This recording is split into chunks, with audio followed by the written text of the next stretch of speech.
What's up, guys? Welcome to Daily Dose of Reddit. This is your host, Zach, and today's subreddit is r/EntitledParents. This story's called, My 26-year-old freeloading sister wants to press charges against me.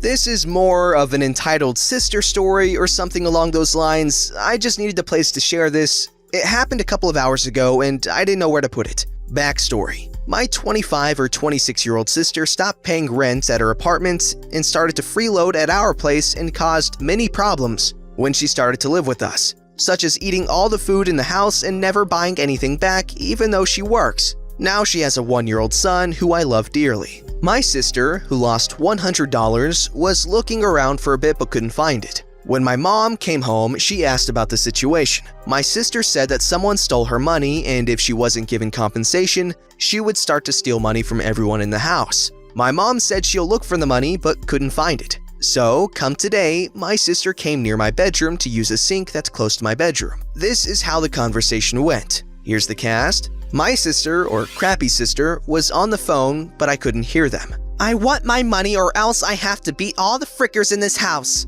I need compensation from these stink and nasty people around me. I walk out of my room. Can you shut up? You're getting on my nerves. I ain't afraid of you. I will beat you up, so just come on. I pull out my small knife that I keep for self-defense. Excuse? Yeah, you pull out a blade. I'm going to report you and say how you tried killing my son and how you try to kill me in my sleep. I walk off and tell my aunt and mom about this over the phone. I was told to leave the house and lock the gate for the house, but the back door was left unlocked. I left the house and went by the local KFC to clear my head since it was the closest eating place near me. My mother comes half-hour later and tells me to go by my neighbor to stay and that I had no right to defend myself after my sister said she'll beat me and how charges are being pressed against me for attempted murder. When I arrive, my neighbor explains to me that my sister said I tried to kill her and her child and how I've been trying to violate her since she moved into our house. My sister said I locked her in the house against her will, but when the police arrived, they found the back door was open and that's how she got out of the house by just walking out. I'm currently home and my mother contacted me to tell me that I'm being charged with imprisoning my sister in the house and for attempted murder and possibly violation. I was also told by my mother I had no right to try and defend myself when my sister said she would attack me. When I tried to explain that my sister was lying and these are false accusations, I was just told, "This is your fault and you most likely are going to jail." Sorry if this story makes no sense, my head is in a mess. Also, I don't know if this is important, but I only just turned 18 on the 11th of November. I'm currently pretty scared because even though my sister has a police record of her doing similar things, and even a record of her beating our mother, my mother refuses to listen to my side of the story and all of this is being blamed on me. Sorry again if this is too long and if it doesn't make any sense. Let me tell you something, Sonny. I was your age once. If your sister is stupid enough to get locked in a house, then you have nothing to worry about. But dear God, her child definitely does.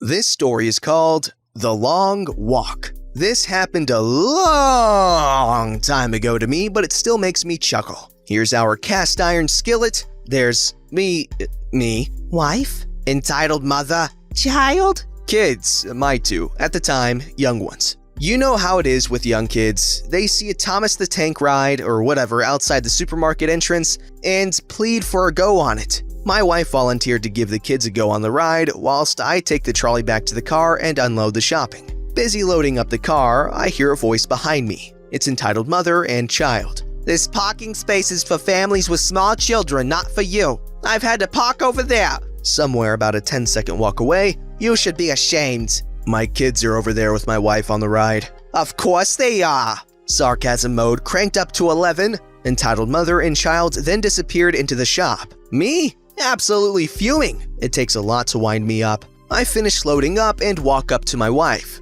The kids have had their ride and are happy. Can I borrow the kids, please? My wife looks at me and I give a brief explanation of the proceedings. One kid, each hand, we disappear into the shop hunting for Entitled Mother. This could have lasted a long time, but it didn't. At the far end of the first aisle, I spotted her. The aisle was empty except for me, kids, Entitled Mother, and Child. She saw me. She was frozen to the spot. I took my time walking up to her. It was a long aisle and the kids only had short steps. The kids were at an age where they didn't question what I was doing, thankfully. I arrived and said nothing. I stood there, first looking at entitled mother and then each of my kids in turn. Then I looked back at her. I may have raised an eyebrow at this point. "I'm sorry, I was wrong." I said nothing, then turned around and walked back the way I came. As I moved away, I could hear entitled mother explaining to the quizzical child why she had to be such an arse. Small victory, I know, but it felt good. Now that I'm a grandparent, it grinds my gears to see fit, single people selfishly park in disabled or parent and child spaces because they are too lazy to walk a few extra yards. But of course, being British, I just internally seethe with righteous indignation and consider writing to my MP telling him something should be done. Well, that's just... I don't know, that just sounds like a bit from Malcolm in the Middle, like something Lois would do, or I don't know. It's just funny, and I appreciate how this guy didn't trash talk the entitled mother too much because, honestly, she didn't seem too entitled there, at all really. Because, as far as she knew, she saw someone parking in the wrong spot and she called him out for it. Albeit it was out of, laziness, but she called him out for it and she admitted she was wrong when he confronted her with his children, without even having to be told anything. So in conclusion, Spider-Man 1 is the best Thanksgiving movie for you and your family. This story's called Karen Tries to Rip My Teeth. Everything is true. There will be a pinch of exaggeration mixed with this post. If you want proof of my retainers, I can show you. Here's the cast. There's me, Karen, daughter of a cockroach, granddaughter of snake. Chad, a snake in the making. Context. I am currently wearing retainers for both my upper and lower teeth. During food ingestion, I have to remove it to make my life easier. Me and my family had gone to the USA to visit my uncle in the June holidays. It was a dark and gloomy evening.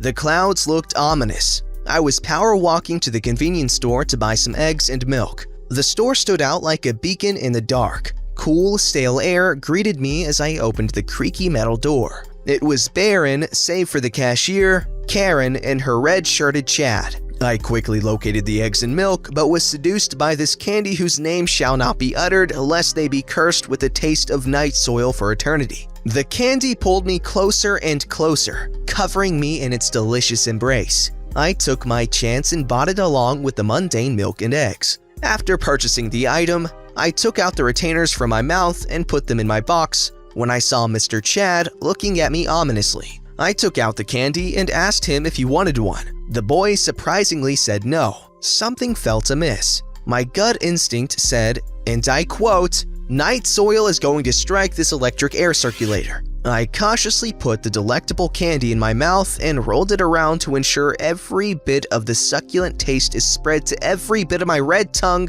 till every place turns brown. Afterwards, I washed it down with a sip of refreshing water from my bottle. I took care to remove every last bit of chocolate from my mouth. During this candy trance of mine, the boy was gone. I fished out my retainers and put them back in my mouth. Suddenly, the hair in my neck stood up.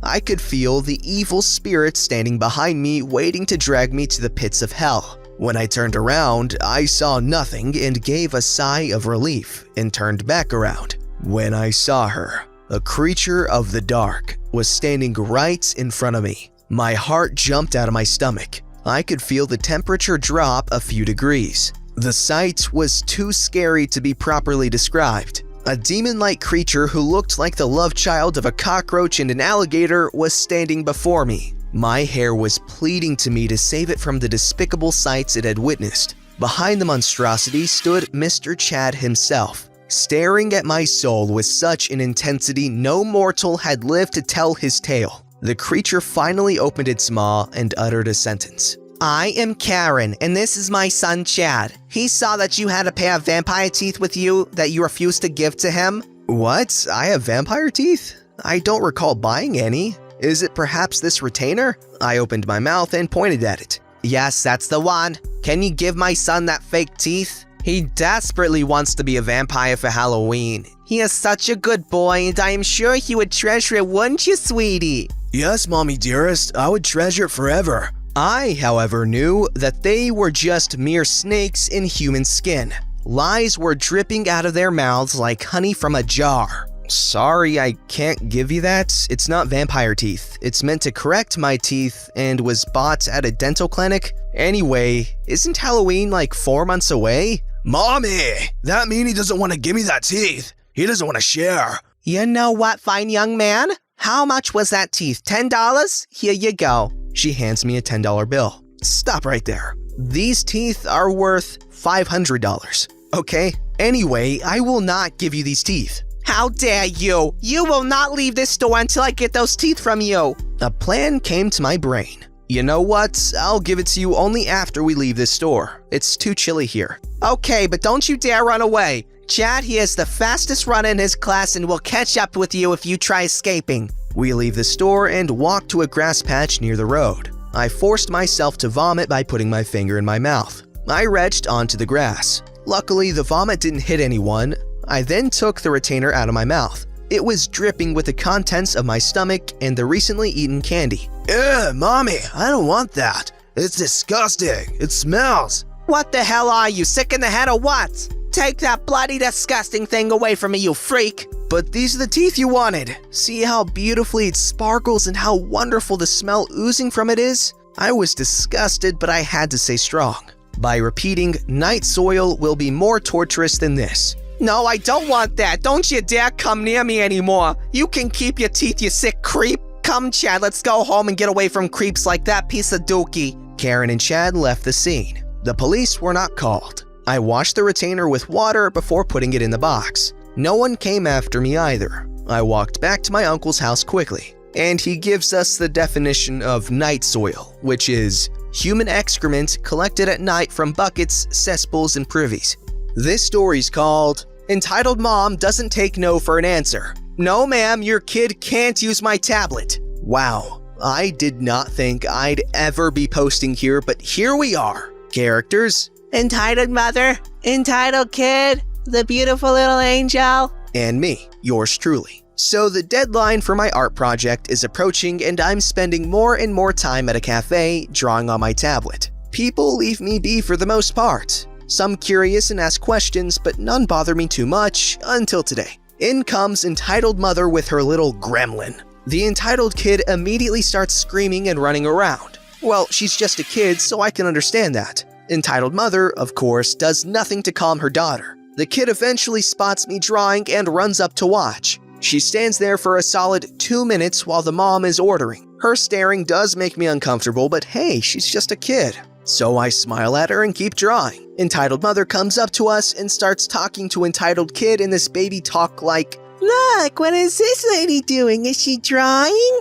I'm still cool with it. Just a normal parent-kid conversation. It's then that entitled kid reaches for my tablet to touch it. I don't say anything but look up at the mother like, "Get your kid away from my stuff, please." Entitled mother keeps talking to the kid. "Oh, honey, you want to draw on the gadget? That's okay." And asks me if her daughter could draw on my tablet. Normally, I don't mind people messing around on it, but right now I really don't have time, so I apologized and say politely that I have to work. The mother proceeds to argue about why I should let her kid draw and how it will only take a few minutes, while entitled kid just stands there glaring at us. I'm not good at saying no, but I decided to stand my ground on that one. Finally, giving up, entitled mother turns to the kid and says, "Let's go. This lady's greedy. We don't want to play with greedy people." The two leave and I just keep drawing, ignoring the stares of other customers. Okay, good on you for standing your ground, but honestly, I'm kind of really disappointed that I didn't get to use the little kid voice in the dialogue because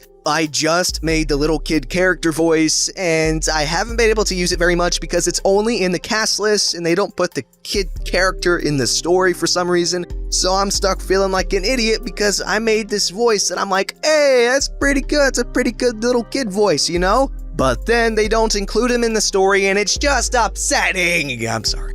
This story's called Entitled Mother Criticizes and Puts Me Down for the Implications of a Meme Image She Looked At on My Desktop. Disclaimer: I love my mom ever so dearly, but she sometimes gets petty over very small things and causes much unnecessary fuss. This is one of these examples. So, my mom was using my computer to check the television guide for the night. Her computer is broken at the moment, and she insists that neither of us have or use mobile phones. She finishes with the TV guide and starts going through images on my desktop. Only harmless stuff I haven't sorted yet. I am in another room. The meme in question is linked here. The text is essentially, a wife is just a girlfriend with curse of binding, falling on and squashing normal life. She calls me out and asks, What is this filth? I explain that it is a meme, but she goes on about, That is implying that you can have sex with a partner, which is a disgrace because sex is only ever for marriage.